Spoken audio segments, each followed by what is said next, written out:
Hello বন্ধুরা, বরাবরের মতো আবারও চলে আসলাম নতুন ভিডিও নিয়ে। আজকে মলা মাছের ভর্তা করব।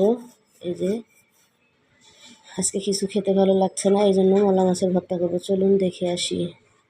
এই যে কড়াইতে আমি রসুন, পেঁয়াজ আর শুকনো মরিচ দিয়ে দিয়েছি, ভাজতেছি। এখন হলুদ লবণ দিয়ে দিলাম। এটাকে ভালোভাবে ভেজে নিব।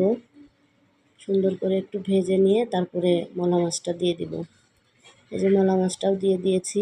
মলা মাছটা সুন্দর করে ভেজে নিব। আগে ভেজে নিয়ে তারপরে অল্প করে একটু পানি দিয়ে কষিয়ে নিব। আসলে মলা মাছের শুটকিও ভালো লাগে ভর্তা খেতে, আবার এমনি তাজা মাছও ভর্তা করে খেতে ভালো লাগে। আসলে আজকে খেতে ইচ্ছা করছিল না, কিছুই খেতে ইচ্ছা করছিল না। রেজাল্ট মাস আসার পরের থেকে খাওয়া দাওয়া একেবারে হয়ে গেছে। তো যাই হোক, এই যে ভাজা হয়ে গেছে,